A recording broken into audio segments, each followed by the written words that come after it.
یہ بتائیے گا کہ ملک کے پہلے خیبر پختونخوا میں سیلابی صورتحال ہوئی ہے، پنجاب پورا گھرا ہوا ہے اور اگلا سندھ میں بھی کہا جا سکتا ہے کہ سیلابی صورتحال ہوگی، تو یہ پورا ملک اس وقت کلائمیٹ چینج کو فیس کر رہا ہے، کیا کر سکتی ہے گورنمنٹ اس مشکل صورتحال میں اور فیوچر کے لیے ہمیں کیا اقدامات اٹھانے چاہیے؟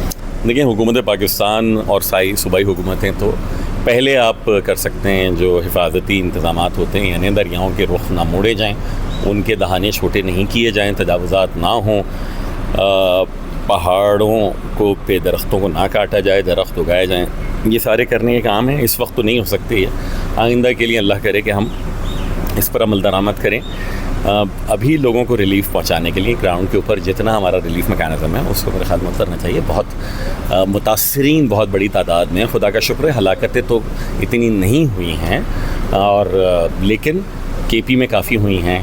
سندھ میں بہت خدشہ ہے مجھے کہ جب اگر اتنا بڑا 12 لاکھ کیوسیک سے بھی زیادہ اگر اترتا ہے تو وہاں کے معاملات اچھے نہیں بھی ہوں شاید۔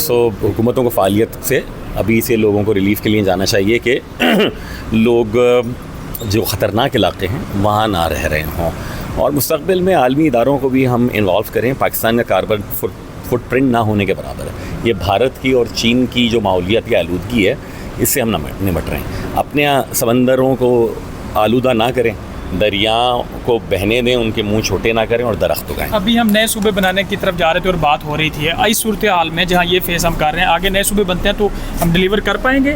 گورننس بہتر ہو جائے گی؟ موجودہ تو صوبے نہیں کم از کم ڈیلیور کر پا رہے، کم از کم میں اپنے صوبے کے متعلق تو کہہ سکتا ہوں 17 سال سے ایک ہی جماعت کی حکومت ہے، مجھے تو سروس ڈلیوری نہیں ملی۔